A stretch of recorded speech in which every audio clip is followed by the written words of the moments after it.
The day ended with the hosts at 67 for 7. The hosts trailing by 83 runs, an advantage to India. Delight for India, and it's chaos for Australia. That's all we have for you. Keep watching NDTV for more news and updates.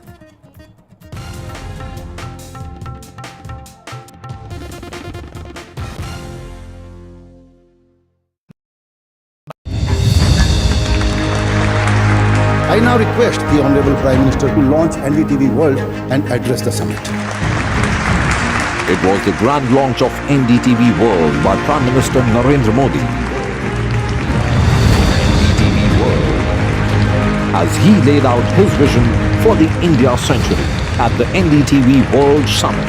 ऐसी सदी जिसमें भारत के प्रयासों से दुनिया में स्थिरता आए. In the presence of those who are shaping our future.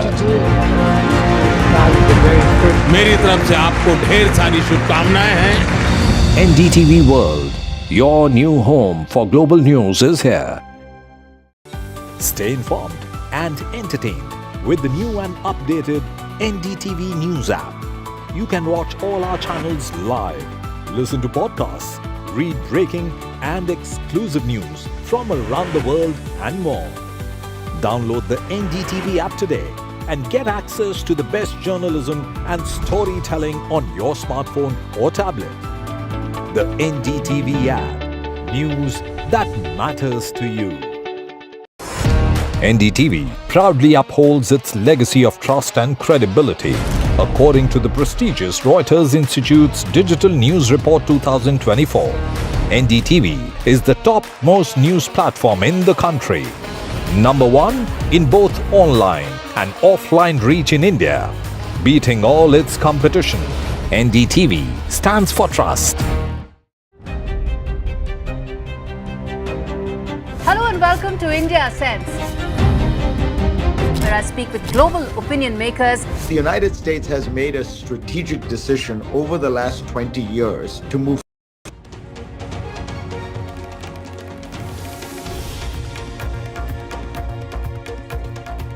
Everybody, you're watching NDTV. Today is an important day. It's counting day. All eyes on the outcome of Maharashtra and Jharkhand. Maharashtra, the most important state when it comes to the economy of the country, is at stake here. Will the state finally see political stability? But remember, in the last 5 assembly elections, the state has not had a single party reach the magic number of 145.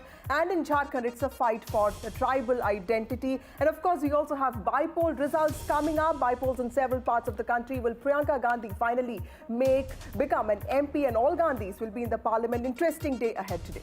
That's right, Vasudha. And as Vasudha was mentioning, it's not just the battleground states of Maharashtra and Jharkhand, but also multiple states which are seeing key bypolls. We'll get you all the updates, around reporters who are spread out across all these states. But first up, let's take a look at the headlines. Counting day for the final electoral battle this year. It's India bloc versus NDA in battleground states of Maharashtra and Jharkhand. Results also in key bypolls. Counting of votes in high-stakes battle for Maharashtra, battle for 288 seats. Will Mahayuti retain power or will MBA make a comeback? It's a tight contest in the state of Jharkhand. Will Hemant Soren be able to tide anti-incumbency, or will BJP wrest power? Prestige battle for Priyanka Gandhi in Wayanad. Priyanka Gandhi's electoral debut in the Congress bastion in Kerala. It's a key bypoll results in multiple states. Litmus test for Samajwadi Party in Uttar Pradesh. Crucial results also in Rajasthan and Punjab.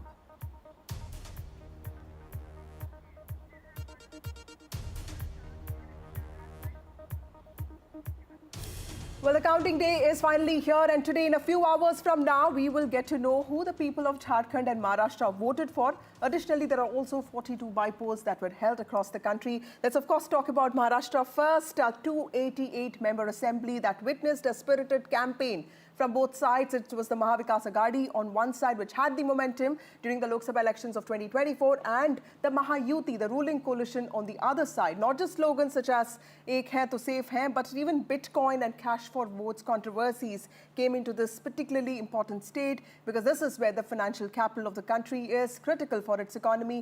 Also a state that has seen several political defections and realignment, which make this poll centered around that one big question: will there finally be political stability in the state of Maharashtra? That's right. And in Jharkhand, the battle was witnessed between the ruling JMM-led India bloc, which is also looking forward to retaining power, and the BJP-led opposition, which is anticipating replacing the Soren government.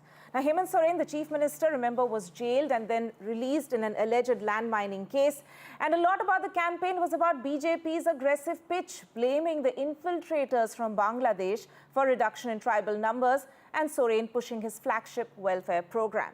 Important numbers coming there, and the voting percentage in Maharashtra, remember, was recorded at 65%, the highest since the mid-90s, whereas in Jharkhand, it recorded a turnout of nearly 68% in the second and the final phase of elections there. Vasudha? Well, let's go across to a team of reporters who are joining us from various parts of the country. We have Sam Daniel joining us from Chennai, but he's been tracking the Wayanad Bypoll very crucially. Anuj Raite, my colleague, is in the constituency of Mahim, which in some ways essentially reflects the Marathi constituency in the city of Mumbai. He is in Mahim, which is where Raj Thakra's son Amit Thakre is contesting from, and of course, which is where Sena Bhavan is. We also have Prabhakar, who has been tracking the Jharkhand polls very closely, and also the bypolls that were held in Bihar. To you, Anuj, first, tell us what is the mood like in Mahim, because this is the epicenter of the Sena. This is where the Sena was founded. But of course, Mumbai is all about Sena versus Sena. What is the mood like? And also tell us what really happened yesterday. Multiple meetings. Eknath Shinde met all his leaders. Today he's going to be in Varsha. I hear that Devendra Fadnavis could be in his bungalow Sagar. Where are the leaders going to be today? What is cooking in their minds? The observers of Congress are already, working towards ensuring that the post-poll action is in their favor. We are told that there are hotels that have been booked. There are helicopters that are on the standby. What are the preparations like? I am here in Mahim, and talking about that first, this indeed is going to reflect the mood of not just Mumbai city, but in a way the mood of Maharashtra state as well. We see that Mahim has traditionally been a stronghold of Shiv Sena, right? But after the split, this is the first time that both the Senas will be locking horns against each other for the first time. But more flavor and more spice has been added to this entire, what would have otherwise been a bipolar fight, with the addition of Amit Thakre. Now, with Amit Thakre coming into the fray, it doesn't just make this a normal triangular fight, but it also introduces a Thakre brand to the fight. And Mahim is not just all about Shiv Sena, but if you look at it very closely, Mahim constituency, which has one of the most densely populated Marathi places here in Mumbai, is also a lot about the Marathi Manus. And this party, which has been representing the voice, or has been claiming to represent the voice for the longest period of time, has been Shiv Sena, until it got its tough competition in the year 2006 from another member of the Thakre family, and that is Raj Thakre. He will be contesting his son, from this constituency, and that has made things more interesting. Last time around, when MNS's candidate Sandeep Deshpande lost from here, he got close to 42,000 votes, and that is considered to be the traditional vote share of the MNS party. Will there be an increase with the support given by the Bharatiya Janata Party to MNS? Will there be an increase because of the Thakre brand here for MNS? Is something that we'll have to wait and watch out for. Now, Mumbai as a whole is going to be very interesting, because we saw during the Lok Sabha elections that Uddhav Thakre faction of Shiv Sena had a slight edge, but then Lok Sabha elections are very different from state assembly elections. There were several criticisms of the Marathi vote share leaving the UBT Shiv Sena and going towards Shinde Sena, throughout the period of the last 2 years, and that will be tested today. When you talk about the rest of the Maharashtra, all the different administrative zones will reflect different moods of the state, and different parties are trying to capitalize on the same. Be it Northern Maharashtra, where the onion issue was at an all-time high last time year, seems seems to be going quite, doing quite well when it comes to supporting the government. But then there are two crucial parts of this entire state, that is Marathwada and Vidarbha, where everyone will be looking at, and these are the places which might as well end up determining the actual results for both or for either of the alliances. Now, yesterday we saw that after the exit polls came out, the opposition, of course, went on to defy the exit polls, whereas those in the power put a lot of faith into it. But we're seeing that preparations have been started by both of them. They've made preparations to make sure that all the MLAs who show that they'll be winning by the afternoon time will be traveling here to Mumbai. We saw Sanjay Rao talking about how they are trying to make preparations for hotels, especially for those MLAs who would not have place to stay here in Mumbai. We also had several news pieces coming out which stated that several Mahayuti leaders are in direct contact with independent MLAs and are trying to make sure that they hit the 145 mark with the help of them, if in case they fall short of it as a Mahayuti, as a Mahayuti alliance. So a lot of activities expected to happen in the next few hours, but on 8 o'clock, the counting will start first. The postal ballot votes will be counted, and then we'll go to EVM, and by 10:30 we can expect the picture to become slightly clear, and all of these activities to take an upward turn as soon as it turns 12 noon. Anuj there reporting from Mahim in Mumbai. Of course, a lot of activities there. Let's go across to Prabhakar now, who's joining us from Ranchi. Prabhakar, just like Maharashtra, I'm sure there have been late evening meetings in Ranchi as well. Tell us about the mood in both the camps early this morning. It's, of course, counting is still to begin. But nonetheless, what's the sense that you're getting from the ground in terms of the confidence level in both sides?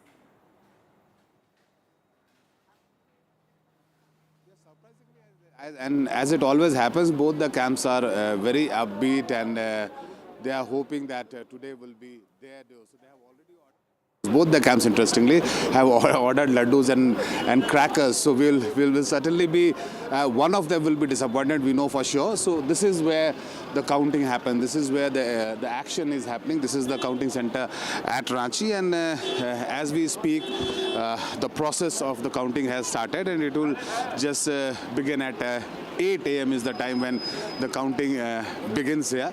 This is where the action will happen. As far as the political leaders are concerned, we saw yesterday, and many of them had a word with us.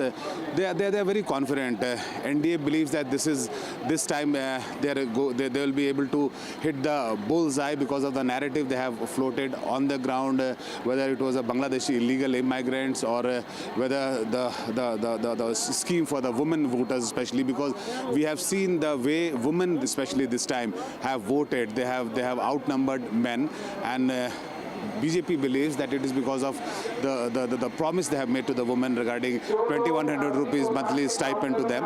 That is why they are coming out. Whereas the GMM believes that it is because of the money under the Maiya Saman Yojana which is being given to them. The women are voting for them. So the crucial would be the tribal and the women vote. They are the deciding factors here. So it will be interesting to watch actually which way they have voted this time. Let me remind my viewers that the counting for both Jharkhand, Maharashtra and also the bypolls will begin soon, with postal ballots that are reserved for specific groups, including those with disabilities, security personnel and certain government employees involved in essential services. Following this, Tanima, is when the EVMs will be tallied. By midday is when early trends will start emerging, but a clear picture of the outcome could be available by late afternoon is what we understand. We've seen how early trends are often misleading, and that is something that we here will be extremely careful about.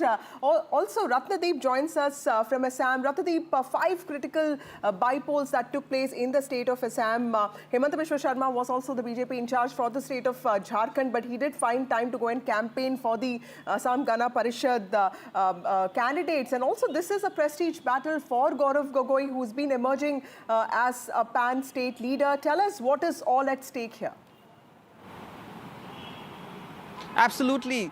These 5 seats by elections in Assam is also seen as a kind of a semi-final before the 2026 Assam Assembly elections. Remember, these elections have been associated after the MLAs who had won from these seats have gone on to win Lok Sabha elections. And among these 5 seats, remember, in the last Assembly elections, 4 seats have been with the BJP and allies, and only 1 seat is with the Congress. And that is the seat where there has been a very tough battle, the seat of Sama Samaguri, a Congress stronghold from where Congress heavyweight Rakibul Hussain, who won the Dhubri Lok Sabha seat with one of the highest margins in the country, Congress stronghold, he had won that seat and retained it since 2001, and this time his son, 26-year-old Tanzil Hussain, is the Congress candidate from there, from Samaguri, and taking on him is Diplu Ranjan Sharma, a young BJP leader, party's general secretary of the state unit. And in the run-up to the elections and even on the day of polling, there have been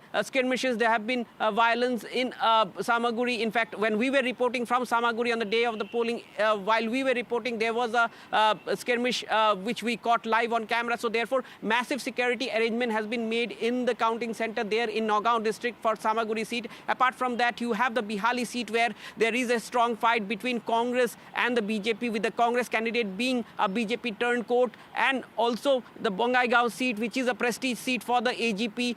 They have won it for the last 3 decades. And not to forget that there is a contest in southern Assam in Dhalai seat for another prestige seat for the BJP, and the Sidli seat in Bodoland region, which is with BJP's ally, the UPPL. But having said that, this is also seen as a battle between the BJP.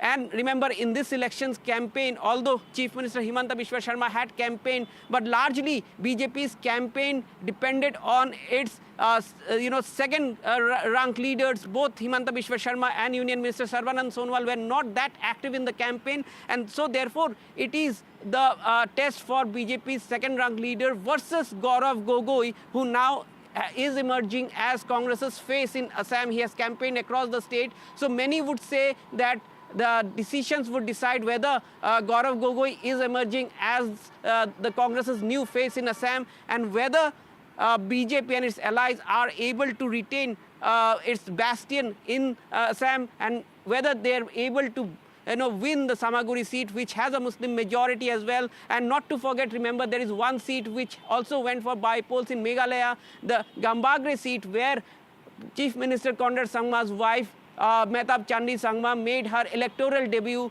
And for the Sangma family, for their party NPP, it is a crucial election, given the fact that Gambagre again is a Congress bastion. There is a multi-corner fight there. You have Trinamool Congress's Sadia Rani Sangma, who is also a wife of a former minister. But remember, in the last Meghalaya election, Conrad Sangma's elder brother James Sangma had faced a defeat. In the Lok Sabha election, the Sangma family could not retain their traditional Tura seat, and Agatha Sangma, Conrad Sangma's sister and former minister, got defeated. And therefore, it is a big test for his wife, who is making an electoral debut. Very interesting contest there in the Northeast. Ratnadeep, stay with us. Let's also go across to Sam now. And he's, of course, tracking the Wayanad bypolls, which saw the electoral debut of Congress's Priyanka Gandhi. Now, while most expect that Priyanka Gandhi will win this one, the seat was vacated after her brother, Congress MP Rahul Gandhi, gave up the seat, opting for Rai Bareli. The voter turnout was notably lower than compared to what we saw in the Lok Sabha polls, with only around 64.72% voters participating. So, Sam, this is a seat, of course, which has been vacated by her brother. Wayanad is also known as a Congress bastion. So, is this going to be an easy win for Priyanka Gandhi? That's the expectation. That's what the Congress also counts on. And Priyanka Gandhi aims to make a big win. In fact, trying to take the margin well above what Rahul Gandhi had won with. Last time he had won with around 3.6, but the Congress now hopes to go beyond 4 lakh votes. That's the expectation. Politically, it's significant because it's a political debut for Priyanka Gandhi. If she wins, the Congress would have a larger, a very high-profile face from the party in the south. Secondly, it will also be having a woman face, a stronger woman face from the party to represent in the parliament. That's the larger game plan. And Priyanka has been counting on the legacy of Rahul Gandhi and also building her own profile to emerge as a stronger woman leader in Wayanad. Whoever wins, technically it's an election, ultimately anything could happen. Whoever wins, it could mean politically a significant win for all this, be it the BJP or the left it could be a big win for them. But having won the seat 2 times earlier, traditionally being a bastion for the Congress is supremely confident that Priyanka Gandhi will be able to really win with a huge margin and sending a clear, strong political message, both for South as well as on the floor of the House of the Parliament. Tanima. Right. Thank you, Sam Daniel, for joining us. And we'll keep coming back to you for more details on that Wayanad bypoll. Moving on to West Bengal, the Bengal bypolls were held in 6 assembly seats. This is the first elections being held in the state post the RG Car horror. In fact, the BJP aims to get advantage from the public outrage that we saw. Of course, the ruling TMC was cornered here, and a lot of questions were asked on the TMC's handling of this case. Of the 6 seats, Madari Hat and Sitai, which is in Kuch Bihar, are in northern West Bengal, and the other 4 are in southwest Bengal. In 2021, 5 of these were backed by the TMC, while the BJP won 1 seat, which is Madari Hat. My colleague Saurabh Gupta joins us with more details on this. Saurabh, this is a very interesting election because in Lok Sabha elections 2024, it's the TMC that performed really well, reducing the BJP to 12 seats. But the BJP had done reasonably well in 2021 assembly polls, getting 77 seats. So these bypolls being held first time after the RG Car brutal rape and murder will also show what the momentum of the state is like, and if the BJP actually has a chance there in near future. Tell us what is at stake here. Well, lots is at stake because obviously for the Trinamool, it's a test of its grip over the state. Politically speaking, the Trinamool has had a very firm grip, especially when it comes to bypolls. They've practically been winning bypolls very strongly because bypolls are usually elections that go in the favor of the ruling party in power, and that's something that the Trinamool expects this time also to play out. The Trinamool says it's confident of winning 6 on 6, including the Madari Hat seat, which was won by the BJP this time. The BJP is hoping to reduce the Trinamool's tally, but even in Madari Hat, there seems to be, some sort of a doubt over whether they can pull off that seat. Technically, it was the seat, that was earlier represented by Manoj Tigga, who then went to Parliament, was elected to Parliament in the Lok Sabha elections, and therefore by-elections are taking place in the Madari Hat assembly seat.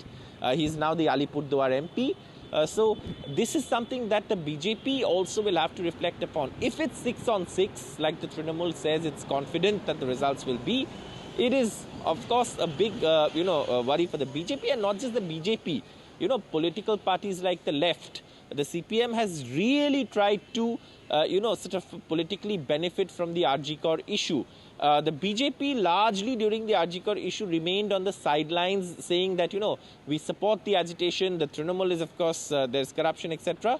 But they were not part of the agitation. The left, though, was actually, sort of, in a sense, or at least one got the perception that was more involved in those protests. So, and they've given candidates too, and for them, it would be a bigger loss of face if the Trinamool manages 6 on 6. However, the opposition parties believe that they will be able to restrict the Trinamool in some way, given what's happened in the RG Car issue. The Trinamool is absolutely confident of 6 on 6. So that's where it stands. We'll now have to wait for the results to see whose sort of political grip on the state is firmer, and whether it improves or, the Trinamool has lost some ground. That will be clear from the results. Right. Moments to go for counting to begin. Saurabh, thank you so much for joining us. With that, stay with us.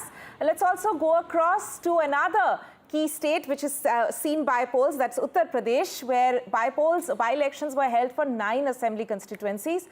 And this has emerged as a pivotal test, a direct face-off between BJP and the Samajwadi Party, which had upstaged the BJP in the recent Lok Sabha elections.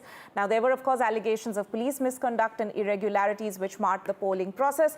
Let me go across to my colleague Ranveer, who is joining us from Lucknow. Now, Ranveer, early in the morning as well, we have seen Samajwadi Party Chief Akhilesh Yadav sending out a word of caution, in a way telling the observers to watch out for any sort of an irregularity that they notice even at counting centers. So clearly that's been the tone and tenor in Uttar Pradesh, which we have seen continuing in a way from the day the elections were held. Vasudha, we are waiting for the result, but just before the results, we can say that this result is not going to change anything in Uttar Pradesh. Yogi Adityanath is Chief Minister and he will continue as a Chief Minister, and Akhilesh Yadav is a leader of Samajwadi Party and he will remain so, because this seats is not going to change anything. But despite all these, this by-election is very important for both Samajwadi Party and BJP, because this is a fight of prestige. After the Lok Sabha elections, Samajwadi Party is expecting that if they'll win more than 4 or 5 seats, then this will be a message to people of UP that they are believing in Samajwadi Party, and this election is considered as a semi-final of 2027. And this election is a matter of prestige for Chief Minister Yogi Adityanath too, because he initially started this campaign apart from BJP organization, and after that Yogi Adityanath, he met with the top leadership of state organization, and he campaigned in each and every seat. So that's why this is a clear fight between Akhilesh Yadav and Yogi Adityanath, and the result will be a message of 2027 UP Assembly elections. So this is a matter of prestige, and today is an important day because this by-election is considered as a semi-final of 2027. Right. Thank you, Ranveer, for joining us with that very critical state. Of course, Tanima, the by-elections in UP are being seen as a semi-final before the 2027 polls. We also have Harsha joining us from Rajasthan. Rajasthan also had 7 seats where the Bypolls were held. We will get her reactions on that, and she's standing in that very important constituency of Nagaur. We'll talk about all of that in a bit, but now it's time for a short break.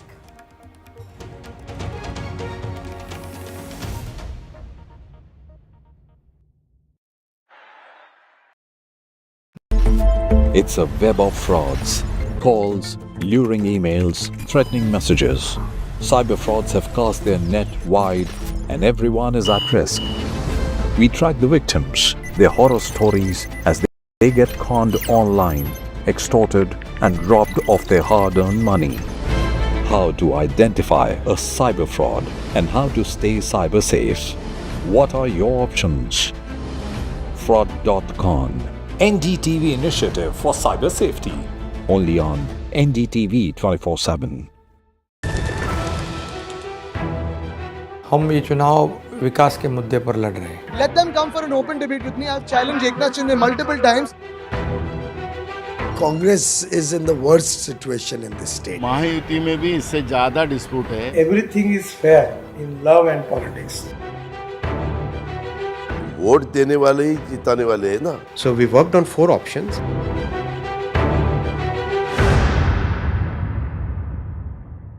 I've been reporting on all issues big and small from Andhra Pradesh, Telangana, rest of South India, bringing you all the action, all that you need to know, all that you want to know. The energy of Maximum City is infectious. I bring in that energy in our news coverage from financial capital Mumbai. India's IT capital is always buzz. It's literally a city that never sleeps. And I keep you ahead on all the Bengaluru buzz. Covering from the southernmost part of India over the last 23 years, I bring in-depth and 360-degree coverage from the Dravidian heartland. The land of Mishti is also known for its bitter politics. I have seen much water flow under the Howrah Bridge, covering Bengal in all its vivid colors.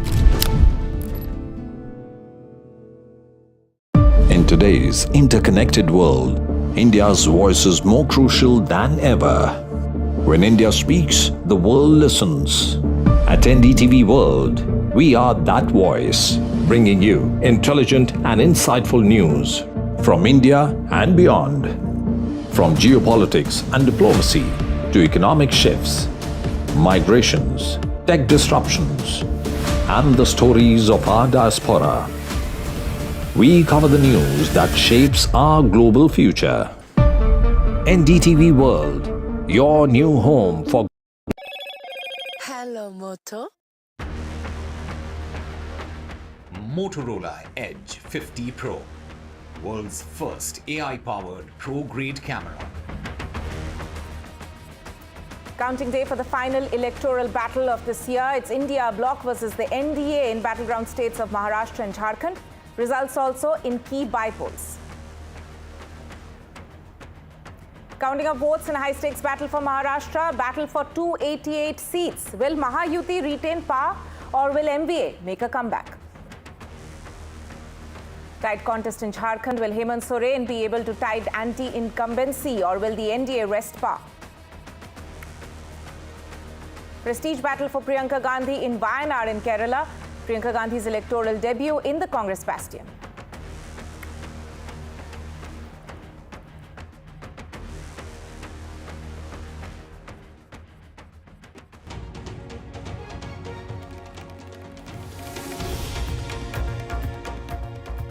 Welcome back. The voting, the counting of votes in both Maharashtra and Jharkhand will begin in a few minutes from now. We're also tracking very closely the bypolls that were held across the country. But remember, it's Maharashtra, which is where a lot of attention is because it's where the financial capital is. And this is a state that has seen a lot of political uncertainty, restlessness. It's a restive state. Last 5 elections, there hasn't been a single party that has been able to get that magic number of 145. So the final question is, will Maharashtra finally give a decisive mandate or not, and what are the political implications for the national parties and also for the regional parties? Shiv Sena and NCP is something that all of us are keenly waiting to understand. But let me go across to my colleague Harsha, who joins us from Rajasthan. The results of the 7 seats where bypolls were held in the state will be, of course, a referendum on the 1-year performance of Bhajan Lal BJP government in the state and also the BJP president there. Remember that the BJP also faced a setback in the state of Rajasthan in Lok Sabha elections of 2024.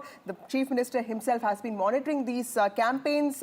Harsha, tell us about these important bypolls that are taking place because Kirori Lal Meena's, a very maverick politician who keeps writing letters. In fact, he resigned because he did not keep up the promise of ensuring that Dausa goes to BJP.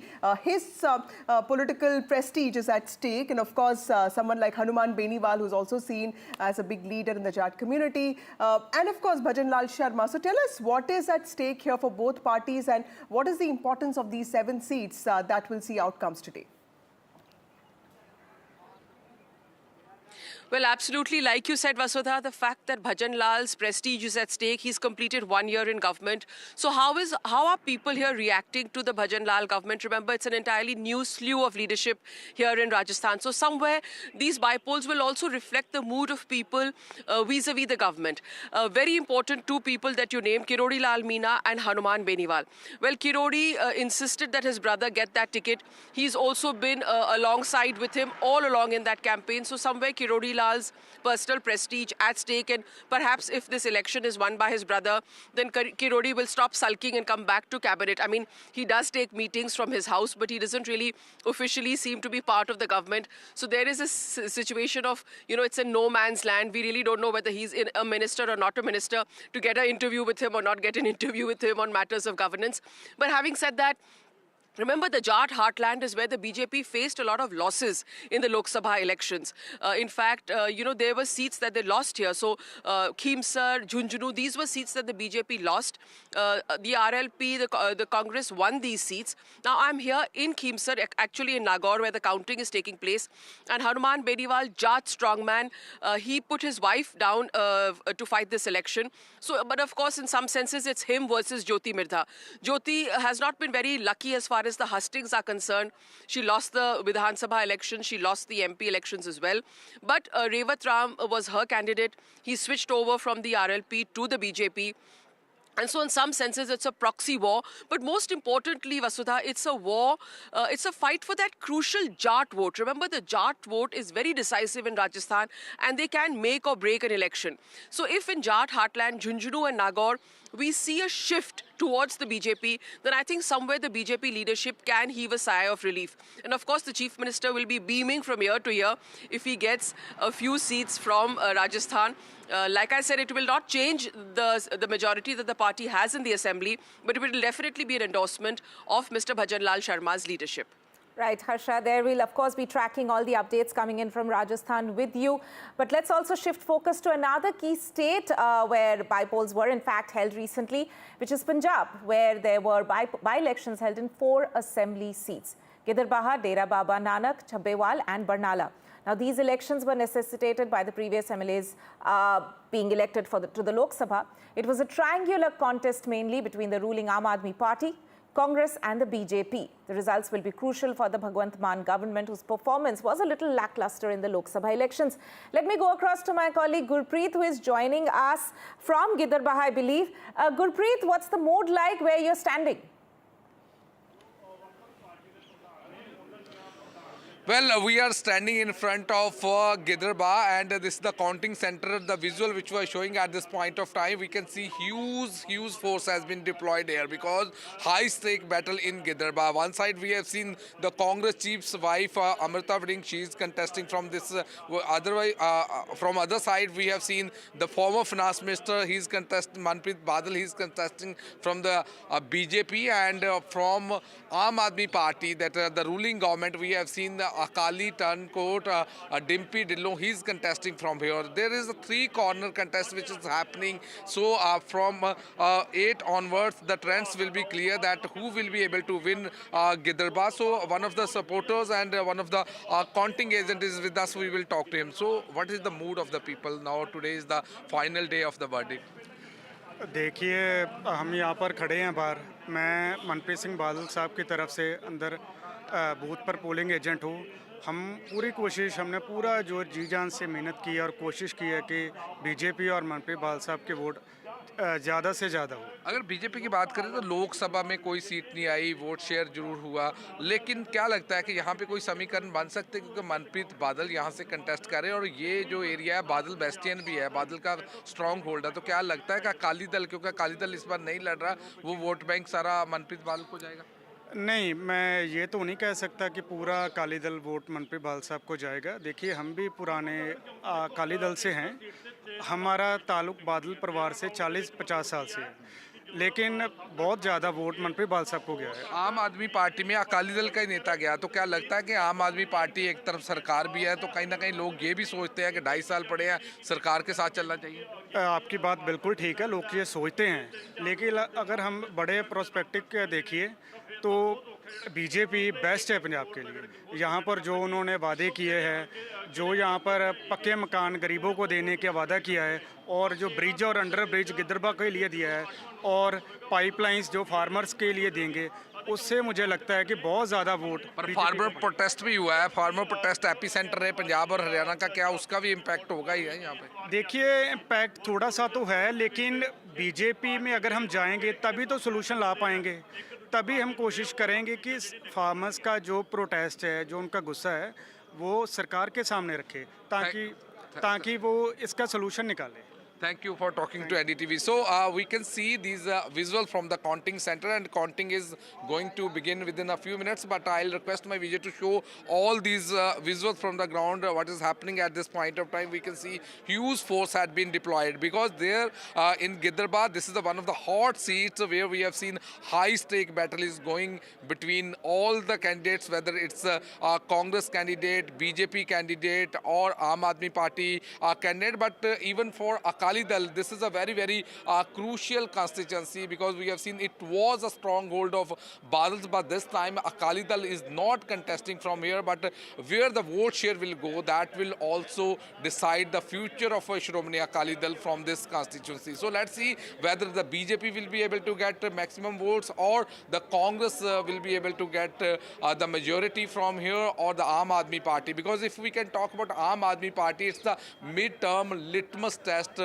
for Aam Aadmi Party, for the ruling government. If they will be able to get mandate from all these bypolls, it seems the policy and the strategy which they are implemented on the ground, the people seems to be happy. But if they are not able to perform well, it will put a question mark over Aam Aadmi Party government. So let's see, let's wait for some more time, then things will be more clear from the Punjab bypolls and specifically from Gidar bypoll, who will be able to win and how much difference will be for the the votes between Aam Aadmi Party, Congress and the BJP. Back to studio. Thank you, Gurpreet, for joining us with those details. Gidarbaha is, of course, a high-prestige battle, Tanima, because that's where Amrita Waring, the wife of the state president of the Congress, Raja Waring, is contesting from. And she is pitted against former finance minister of Punjab, Manpreet Badal, who, of course, makes a political comeback. So clearly that is one result everyone is awaiting. But moving on to Maharashtra, which is where the crux of today's anticipation is. Maharashtra, of course, is where all eyes are on.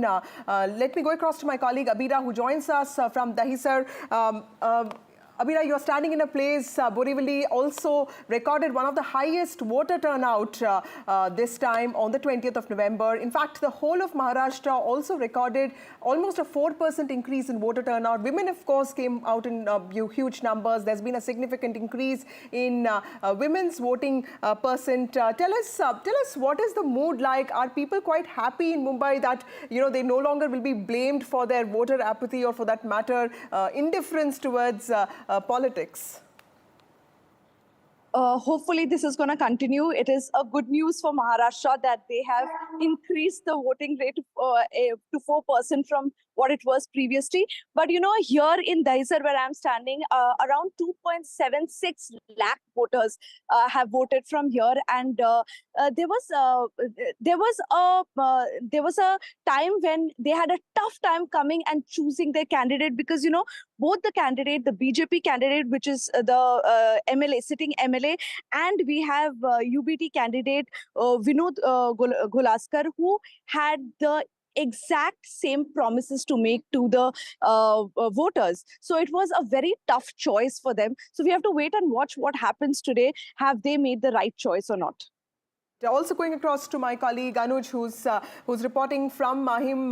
Anuj, Mahim is where Dadar is, and you know, this is where a lot of there's a lot of talk about sympathy, legacy, and of course it's a battle for power. This is where the Sena Bhavan is. Tell us, you know, what do these election results actually mean for Eknath Shinde and also Uddhav Thackeray? Because if you look at the ideological divergence that people have been talking about with respect to Uddhav Thackeray, there's also an equally vocal section that says that it was Eknath Shinde who was the betrayer here. But of course, there are also people who believe that Uddhav Thackeray actually, you know, betrayed the Hindutva ideology. So clearly that, you know, duplicity or that discrepancy is something that plays out quite often. How are the people of Mumbai, the Marathi voter of Mumbai, looking at something like this?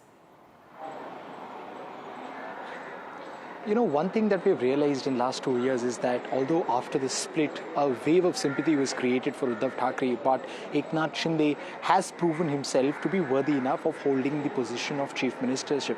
We saw that it was a surprise when he was being made as the chief minister, overtaking Devendra Fadnavis, who was in line and was most expected to be holding that position. Now, in the last 2 years, the overall dynamics have changed very interestingly, and the dichotomy that you mentioned is the one which is playing across all the state. All over the state. You know, Eknath Shinde is seen as one of the old-time Shiv Sena, Shiv Sena members. He holds on to that Kattar Hindutva ideology. He comes from Thane, and Shiv Sena.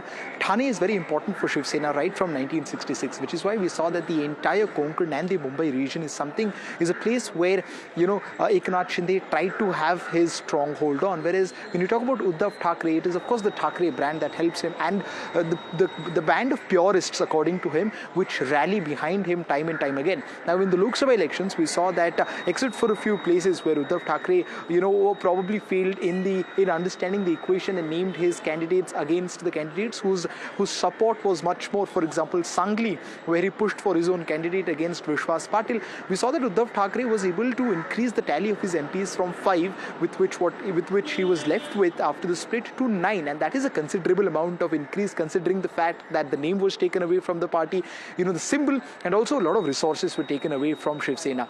Now what we are seeing here is going to be the litmus test, because Eknath Shinde has always believed that the core voters of Shiv Sena have always stayed with him.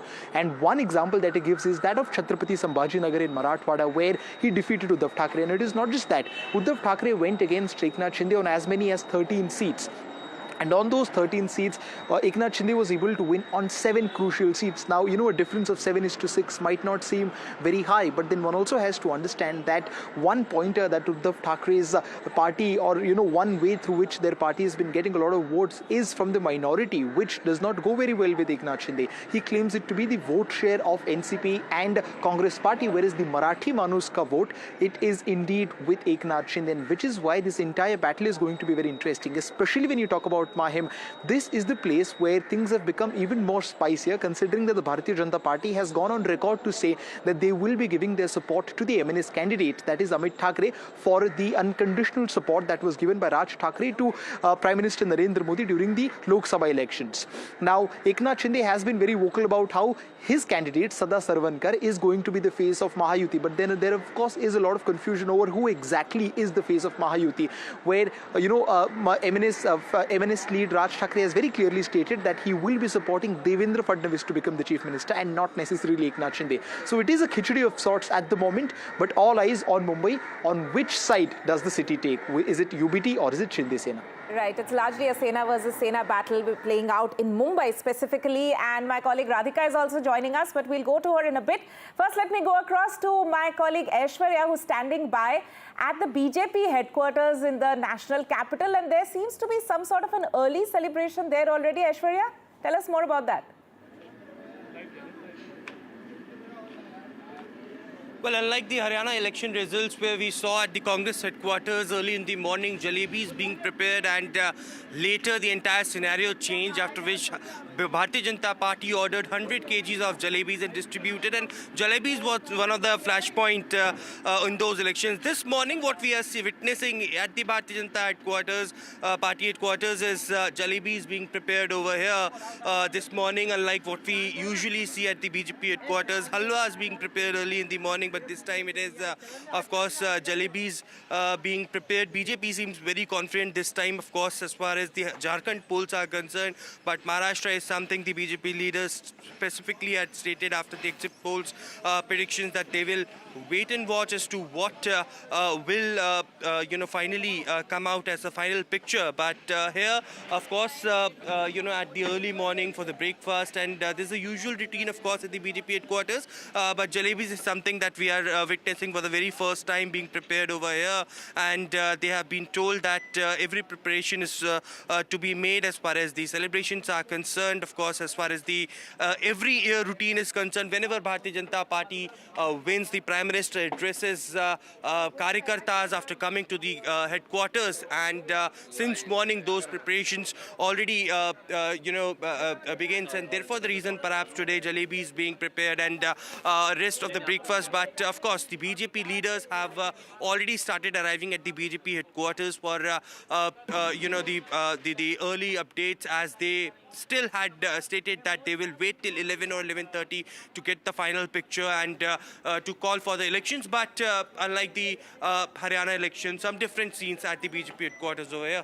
So thank you, Aishwarya, for joining us with those visuals, because it's always heartening to see food on our screens. And jalebi, especially, Tanima, has become a political tool for the BJP. And those jalebis seem to be fast vanishing, Aishwarya. I hope you got some of that as well before it actually, it seems to be fast depleting there. But we will be coming back to all our reporters who are there on ground and, of course, focusing on the battleground states specifically. But after this very short break, stay with us.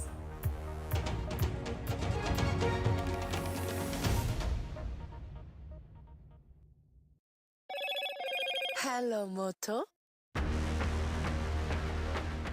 Motorola Edge 50 Pro, world's first AI-powered pro-grade camera.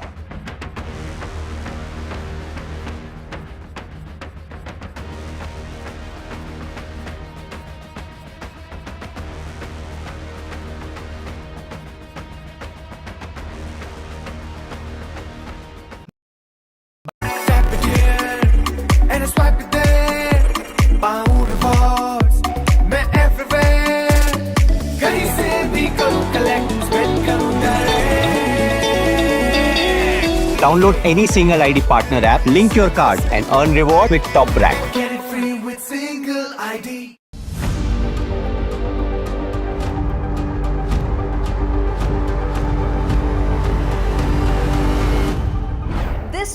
on India Ascends. Why is Africa crucial to India's strategic and geopolitical calculus?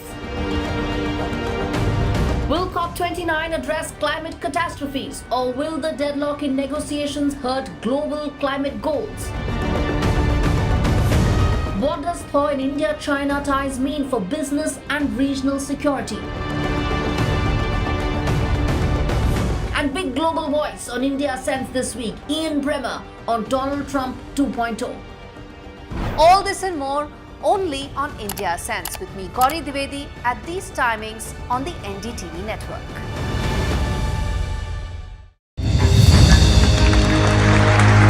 I now request the Honorable Prime Minister to launch NDTV World and address the summit. It was the grand launch of NDTV World by Prime Minister Narendra Modi. NDTV World, as he laid out his vision for the India century at the NDTV World Summit. ऐसी सदी जिसमें भारत के प्रयासों से दुनिया में स्थिरता आए. In the presence of those who are shaping our future. मेरी तरफ से आपको ढेर सारी शुभकामनाएं हैं. NDTV World, your new home for global news is here. Stay informed and entertained with the new and updated NDTV News app. You can watch all our channels live, listen to podcasts, read breaking and exclusive news from around the world and more. Download the NDTV app today and get access to the best journalism and storytelling on your smartphone or tablet. The NDTV app, news that matters to you. NDTV proudly upholds its legacy of trust and credibility. According to the prestigious Reuters Institute's Digital News Report 2024, NDTV is the topmost news platform.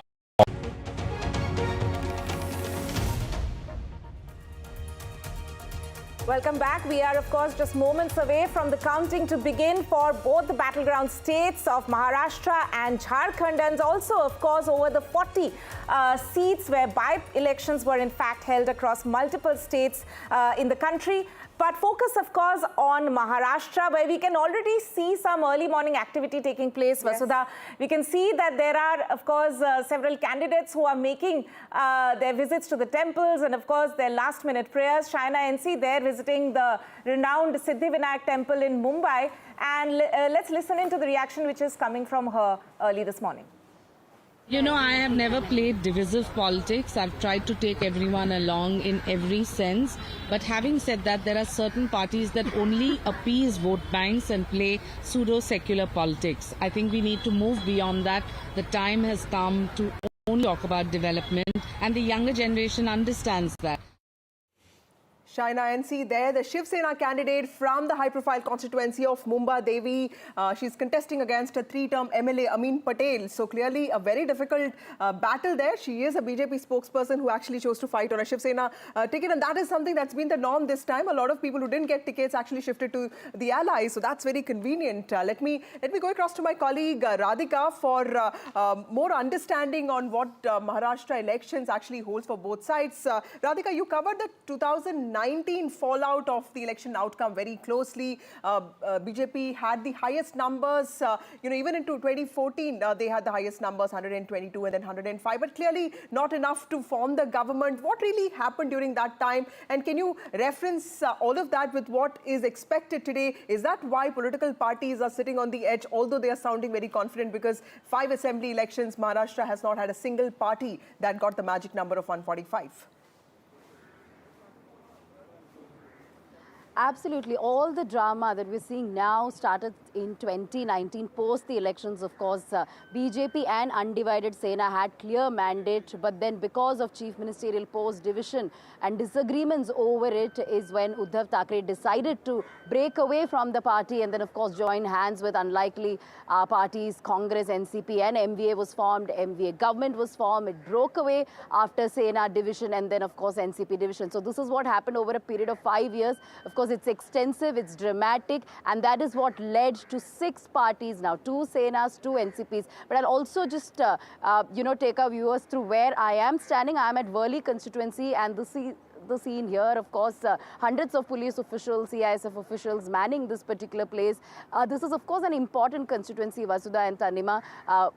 Milindyora battling it out with Aditya Thackeray. Aditya Thackeray, of course, the existing incumbent MLA from here, from Uddhav Sena. Milindyora, who in fact left Congress party early this year, joined hands with Eknath Shinde Sena and now fighting from Shinde Sena ticket. So it's a Sena versus Sena battle in Worli constituency. Yes, of course, highly secured, polling booth at this point. Of course, counting is yet to begin. Of course, 10 more minutes for counting to begin, and in a couple of hours probably things will become clear, but not entirely certain, because this is a very, very unpredictable battle. In fact, in 2019 all of us thought that it is an expected mandate. It is a predictable battle when BJP and undivided Sena won. It was straightforward is what many thought.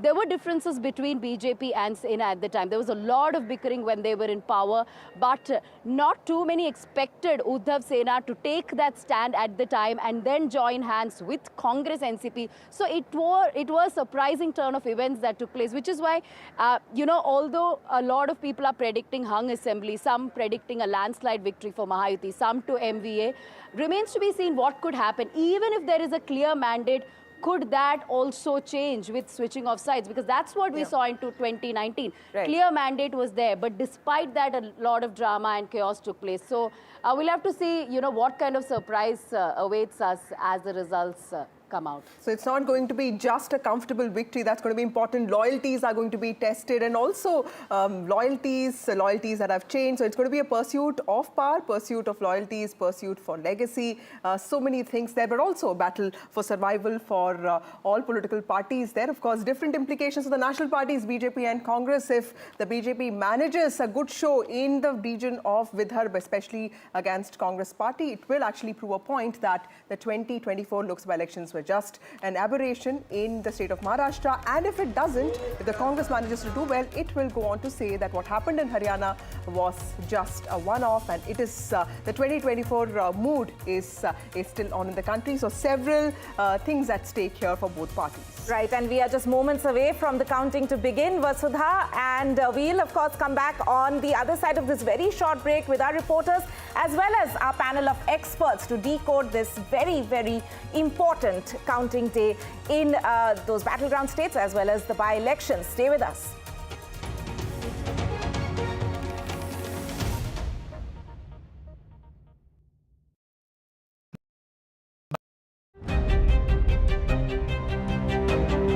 Hello and welcome to India Sense, where I speak with global opinion makers. The United States has made a strategic decision over the last 20 years to move closer to India.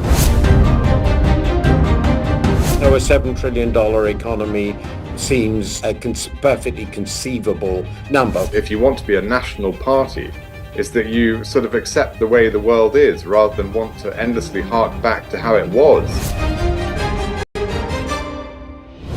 Modi is promoting the digitization of the economy, which is accelerating growth in the country. It's a web of frauds, calls, luring emails, threatening messages. Cyber frauds have cast their net wide and everyone is at risk.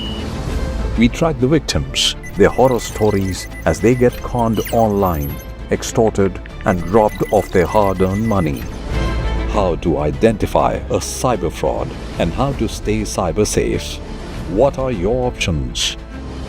Fraud.con, NDTV initiative for cyber safety. Only on NDTV 24/7. हम ये चुनाव विकास के मुद्दे पर लड़ रहे हैं. Let them come for an open debate with me. I've challenged Eknath Shinde multiple times. Congress is in the worst situation in this state. Mahayuti में भी इससे ज़्यादा dispute है. Everything is fair in love and politics. Vote देने वाले ही जिताने वाले हैं ना. So we worked on 4 options.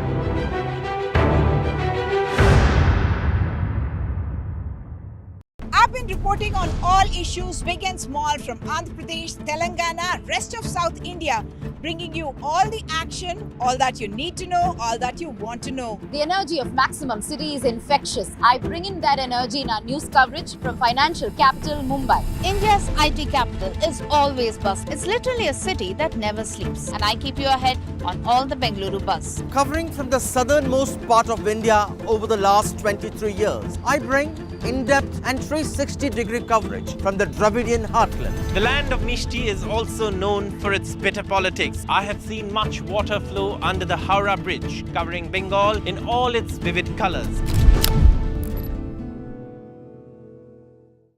In today's interconnected world, India's voice is more crucial than ever. When India speaks, the world listens.